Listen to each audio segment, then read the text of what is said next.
Welcome back, college football fans, to the Touchdown Black and Gold vlog. This is my reaction and recap to the 2024 Music City Bowl down in Nashville, Tennessee. Final score, number 19, Missouri 27, Iowa 24. With the victory, Missouri improves to 10-3 overall. I'm sure they will move up in the final rankings poll. But with that victory, they record for only the third time in program history back-to-back double-digit win seasons. They were 5-3 in SEC conference play, while with the loss, Iowa falls to 8-5 overall, 6-3 in Big Ten conference play. I've got a lot to say about this game. Welcome back. I'm your usual host, Blair Parks, here on the Touchdown Black and Gold vlog. Two things I want to mention quickly before I officially start this episode. With the loss, it really ends and caps overall a disappointing season for the Iowa Hawkeyes, considering what they had coming back on all sides of the ball. And the big outlier this past season was their schedule.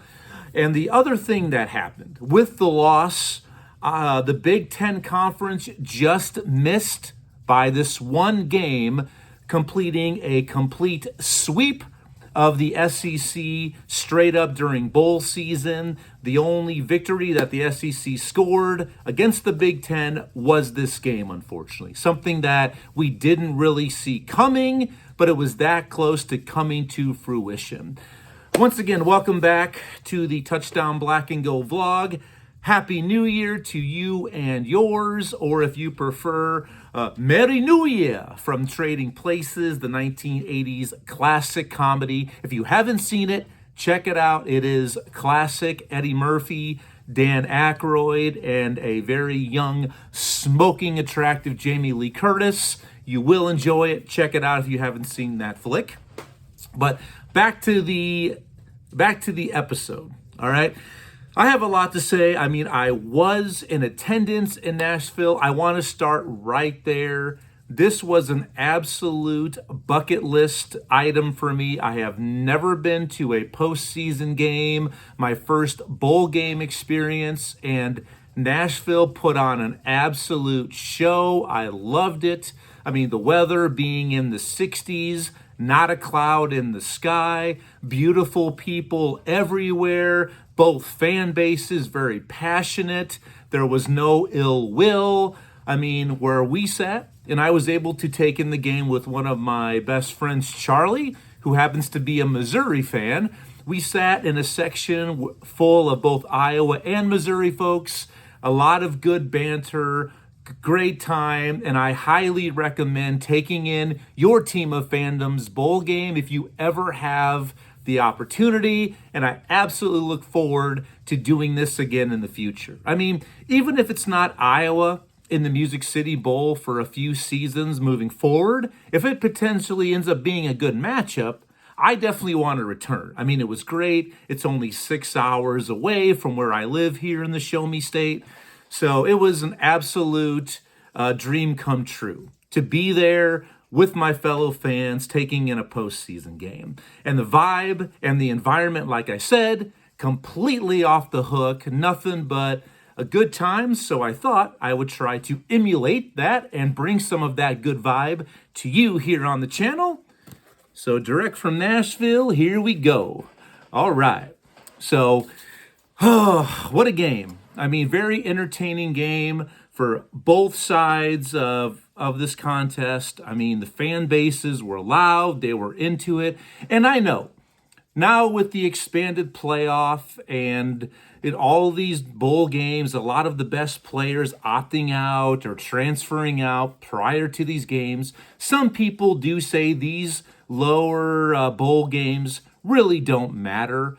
They still matter a little bit, but maybe not to the level that they used to, because in a lot of ways, these are basically tryouts, or, hey, let's go ahead and give you an opportunity or see what we have for next season. All right. And it still was a great game to take, even though the best players on both sides were missing. Stud wide receiver Luther Burden III was out for Missouri, prepping for the NFL draft, while for Iowa, stud running back Caleb Johnson also opted out for the NFL, as did their best cornerback, Jamari Harris, and he was absolutely missed in this game. All right? So let's go ahead and start with the good and the bad. And I'm going to go ahead and start right out of the gate with what I exactly predicted was going to be the major key to victory in this ball game, the quarterback play. All right. Now, my last episode, if you missed it, it was my Music City Bowl preview and predictions episode. I did predict Missouri to win with a final score of 24-16. So I was kind of in the ballpark there. And I said what was going to be the deciding factor was the quarterbacks for each squad. You had Brady Cook for Missouri, a guy who is very tenured, veteran. He's played in these big name games in the past. I mean, he led Missouri to the Cotton Bowl victory last year over Ohio State.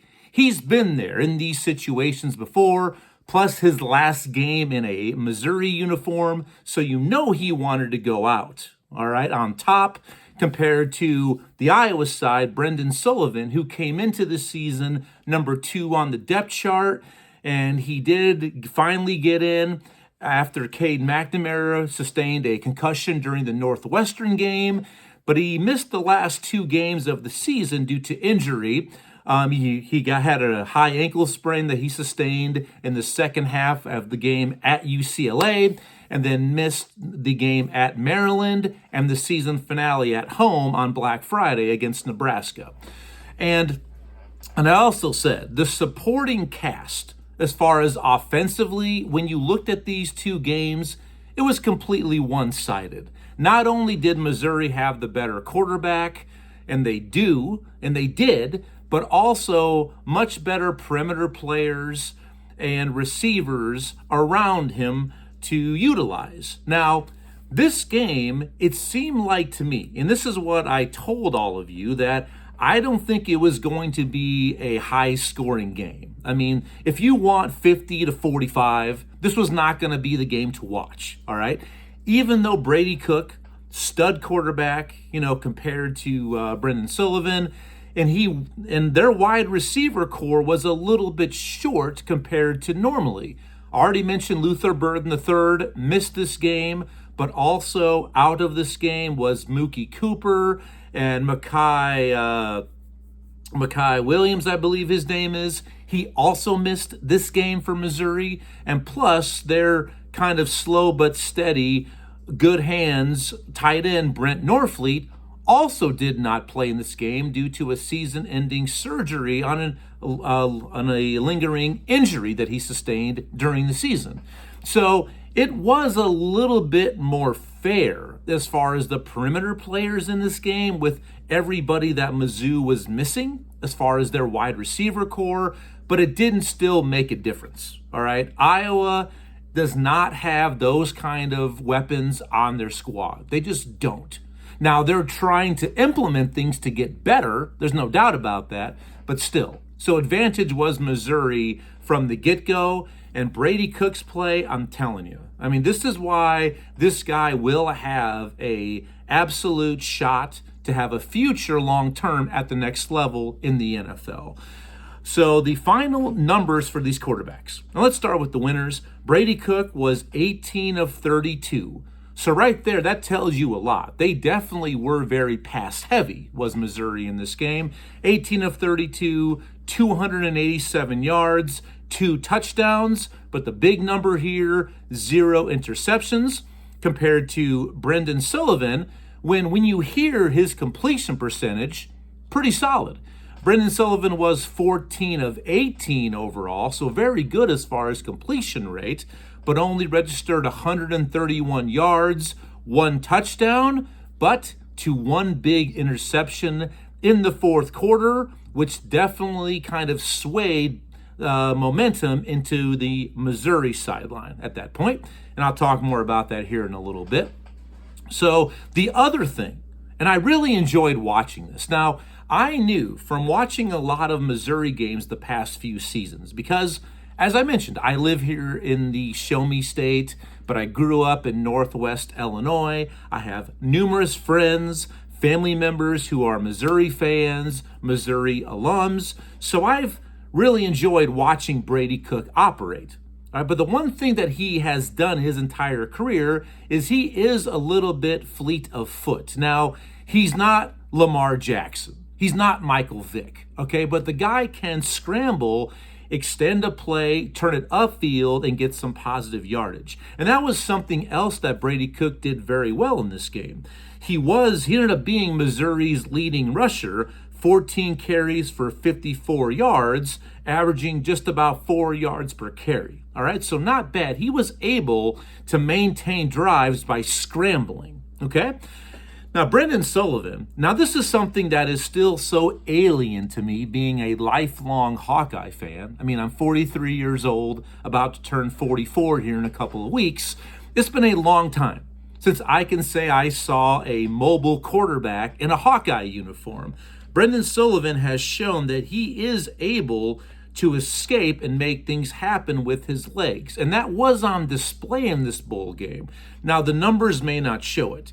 He ended up carrying the ball 12 times for only 6 yards, but a lot of that was taken off via the sacks that Missouri was able to register during this game. I mean, and watching this with my friend Charlie, I mean, we both were in awe. I mean, I saw Brendan Sullivan run during the Northwestern game that I was at earlier this year, but to see him now late in the season still kind of being out there with reckless abandon at times, it is something that is really, really different to take in and see, but I love seeing it because I've been saying this for the last 3 years that I've been here on the channel, that to have success in the college football world now, currently you have to have a quarterback who can make things happen, extend plays, and be a little bit fleet of foot. That is a requirement anymore. Iowa just has not had that recently,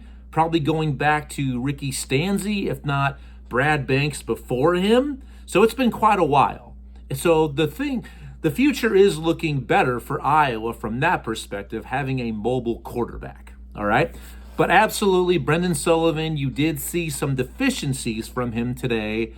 Well, not today, but here it is almost a week later. But some deficiencies during that game were completely on display, all right, compared to his counterpart in Brady Cook, all right? So now the good for Iowa, I mean, I talked about Brendan Sullivan, 14 of 18. I mean, not bad completion numbers, but there were just times from a quarterback perspective that Brendan Sullivan maybe just bailed a little bit early on some of his reads, got a little bit, mind was going one speed while body was going the other, and you could completely see that from the stands. A couple times I think he just, he just tucked it and ran for his life or ran upfield when he could have hung in there at least one more second and found an open wide receiver. All right. The big mistakes. Now, Brady Cook, this is why he absolutely led his team to victory, is he did not make any mistakes. Both defenses registered only 2 sacks, okay, on the day, but Brady Cook never put the ball in harm's way. I mean, never forced it, never said, oh my goodness, why'd he throw that? There were a few batted balls up in the air that the Iowa defense could at least had a chance to potentially catch off a carom, but nothing that was really all that close. He made great decisions, and he absolutely picked apart the Iowa secondary. And that's been one thing. If I had to put my finger on one unit specifically that really was the worst for Iowa throughout the entire year, the unit that really was the most disappointing, it has to be the Iowa secondary. And I said, during my preview episode to this bowl matchup, that was also going to be a huge advantage for Missouri. And it was. I mean, he was back there, Brady Cook. like a surgeon, like an artist, Van Gogh or Michelangelo, just picked apart the Iowa secondary. I mean, even with all of these stud wide receivers missing, and they even during the game, the next best wide receiver they had, Theo Weiss Jr., who I said also in my episode has really been the constant, slow but steady wide receiver at Missouri for a couple of years. He's really the guy that is the chains mover. He's kind of like Chris Carter was for the Vikings in the NFL during his career. He had himself a game. In the first half, you could tell the Iowa secondary had no answer for him. I mean, he was finding holes, and Brady Cook would just hit him in stride.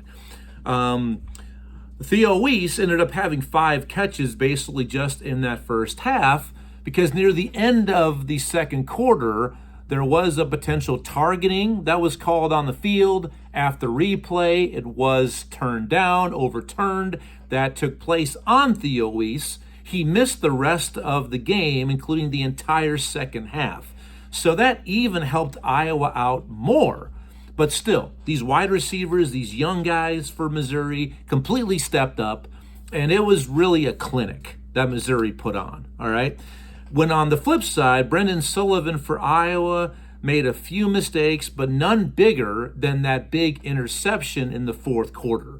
At that point, it was a tie game, I believe, 24-24, and he just tried to force this interception along the sideline to young freshman wide receiver Vanderzee. So it really was a recipe for disaster. Young quarterback, younger wide receiver. I mean, instead of coming back to the ball, Vanderzee just kind of camped out, and the wide receiver, Toriano Pride, I believe, is who intercepted that pass, cut him off, intercepted it, and that led to I believe, the tying field goal at that time. Iowa was still up, I believe, prior to that interception.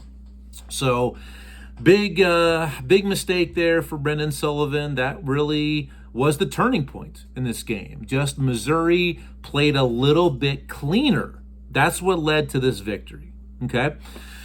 I mean, some Iowa fans, I get it. There were some missed opportunities. I mean, on a 3rd and short in the second half, I mean, Brendan Sullivan throws an absolute dime of a pass to his best friend, his fellow wide receiver, his roommate, I believe, who transferred to Iowa from Northwestern, and Jacob Gill. I mean, he's been hands down Iowa's most reliable, efficient wide receiver all year. A pass that hits him right in the hands, a little out pattern, which would have resulted in a first down, but he just absolutely flat out dropped it. So that's one's not on Brendan Sullivan, but maybe that could have been a potential game changer. It would have extended a drive that maybe could have led to some Iowa points. So just missed opportunities, really. Okay. Now let's talk about the defenses. Okay. And I'm going to say this, all right, because it was absolutely on display. When it came down to the lines of scrimmage in this game, Iowa completely dominated Missouri on both sides of the ball in the trenches. I mean, the rushing yards, not really much of a comparison. Total rushing yards for Iowa, 166 on 38 carries, while Missouri registered 89 yards of rushing on 33 carries. Kamari Moulton led all rushers. He carried the ball 14 times for the Hawkeyes, registered at 96 yards with 1 touchdown, and both defenses only registered 2 sacks. Okay, so right now you're maybe thinking, well, Blair, why would you say Iowa controlled the lines of scrimmage? That the majority of the times that Brady Cook scrambled and picked up positive yards, you could tell the majority of the time those were not called quarterback draws or RPOs or keepers. He just ended up being flushed out of the pocket because Iowa was consistently getting into the Missouri backfield, only really rushing forward up front. So they just could not corral him. So Iowa really did what they wanted to on the lines of scrimmage.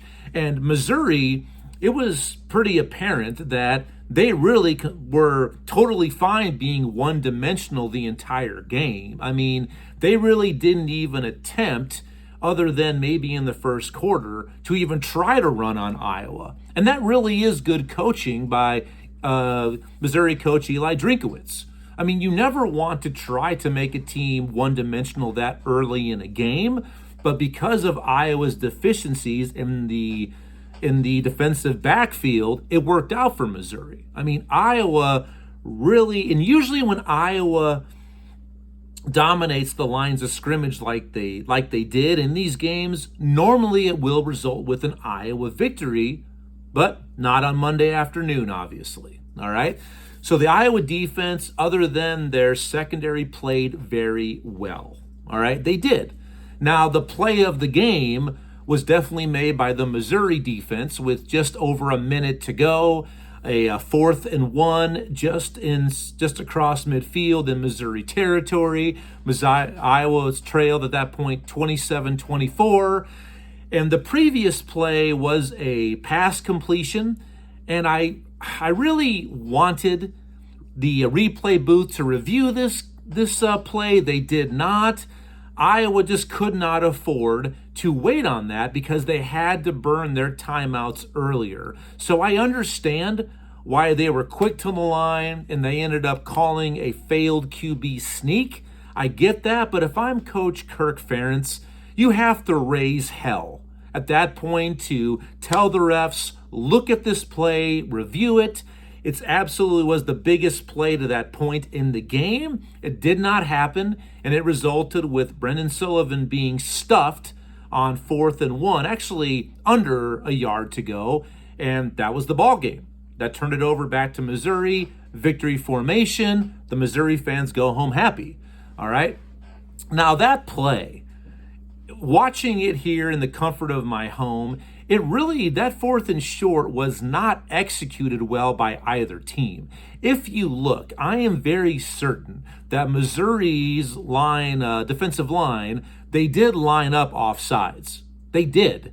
But the Iowa offensive line, their cadences, their splits were so off that it looked like the left side of the Iowa line moved early before the snap came to Brendan Sullivan, which makes complete sense because the timing is off. And then Brendan Sullivan tried to sneak it on that left side, but by then, Missouri had blown it up because the timing was off, and that's where the tackle was made. So either side did not execute that play well. It just favored Missouri because of the timing, and they stayed with the play. All right? And that play itself did not result. That is not the reason why the game was won or lost. All right? Yes, it was a big play, but we don't know if Iowa is going to either kick a tying field goal, maybe get a touchdown. There's no way of knowing that. Okay? One play ultimately does not end up causing the game to be won or lost. It doesn't. Okay? So defenses, I was really happy with them, other than the Iowa secondary. I mean, that was the weak point all game long, really all season long. And I'll talk more about that during my Hawkeye episode season in review next week or later this week. But Missouri absolutely used that to their advantage and picked them apart, as I stated. They had no answer for Brady Cook. They didn't at all. Now, special teams. Wow, this is what I believe was the turning point of this game, all right? When you look at a game of inches like this one was, it comes down to special teams, your kicking game, your punt return game, everything. I mean, being a Hawkeye fan, you all know how we covet special teams play. I mean, hell, the last few seasons with our lack of offense, it's been punting is winning, right? And I believe coming into this game, that was going to be a huge advantage for Iowa. And early on, it looked to be that way. When in the first quarter, Iowa scores first to go up 7-0. Missouri had a very nice response. They drive the field, they tie it up. But on the ensuing kickoff, Caden Wedgen, or Al Swearingen, from Deadwood. Caden Wedgen returns the kickoff 100 yards for his second kick return of the season. So Iowa goes back on top 14-7. And normally when a team has a big time play like that in a game that's going to be so close, normally it would favor that team ultimately claiming victory. All right? So it started off looking that way, that the Iowa special teams was going to help out and get them over the top. Drew Stevens, now the kicking game. This is where I didn't see this coming, all right? Coming into the game, Iowa's place kicker, Drew Stevens, excellent season. He was 19 of 22. He was 1 of 1 kicking field goals in this game, made all of the extra points. So he ends the season going 20 of 23 on field goal attempts. Excellent. I mean, you can't get much better than that. Now, on the flip side, this is where I was a little bit concerned for Missouri's kicking game, because coming into this game, their field goal kicker, Blake Craig, had been a little bit hot, a little bit cold.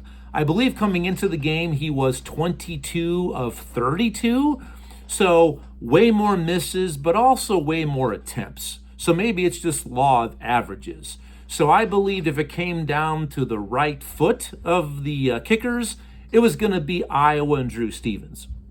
But Blake Craig, big time. I mean, in the fourth quarter, kicked not only 1, but 2 50-plus yard field goals, the tying kick, and ultimately the winning kick to put Missouri over the top in that special teams department. So I did not see that coming. I think most fans probably did not either.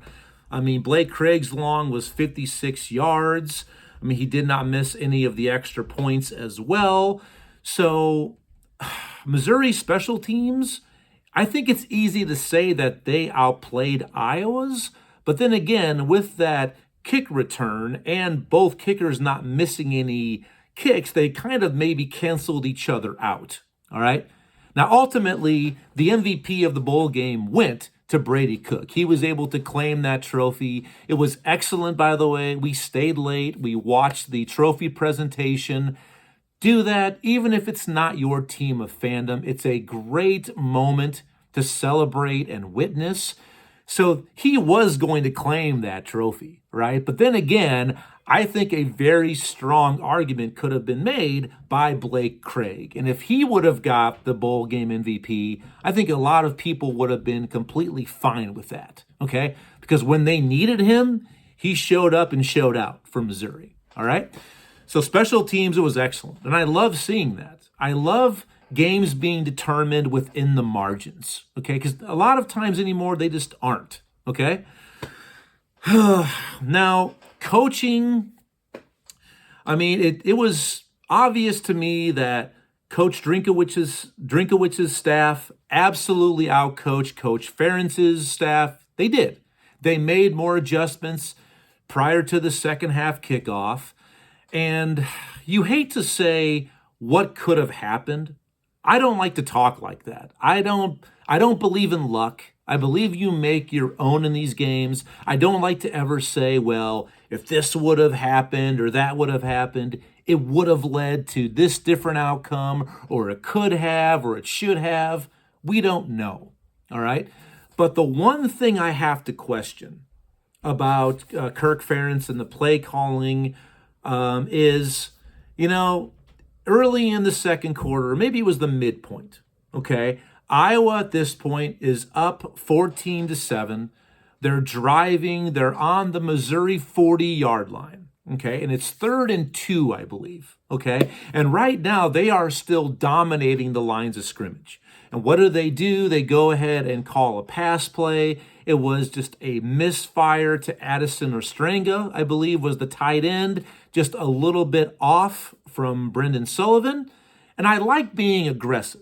And normally, I'm a guy who likes to play football via the classic manual, okay? So it's 3rd and 2. Iowa's aggressive. They throw a little out pattern, I believe, a little bit off. And I'm fine with that. If you have made your determination, we are going to go for it on 4th and short. Instead, Iowa punts, and they do actually get off the field. I mean, they do receive a punt from Missouri. They do drive the field. They score a touchdown with under a minute to go. It's 21-14 at halftime. So still, it works out okay, all right, for Iowa. It does. But still, I think at that point, at the opponent's 40, when you're rocking, you're rolling, I would have been totally okay with Kirk Ferentz either going for it or just send Drew Stevens out there and try to kick a long field goal. I mean, I get it. You want to be sometimes passive. You want to try to play field position, flip it. That's really Iowa football and Kirk Ferentz to a T. But the defense that we had on the field this year compared to the last 4 years when we've had a top 10, top 5 defense, we could have done that. But this year we couldn't because we see how deficient the secondary has been. And sometimes even the defensive line wrapping up. So I'm okay with doing that if you have the normal defensive personnel that Iowa's had. But this year, especially at that moment, I would have been fine running it twice and getting that first down and trying to get more points, increase your lead at that point. I just wish that they would have gone a different way on that 4th and 2 decision at the 40. If it's at the Missouri 45, yes, punt. Play it safe. Try to flip that field, all right, which I believe they did end up taking a delay of game to give Reese Dakin a little bit more room to try to pin Missouri inside their 10, which he did, I believe, on that.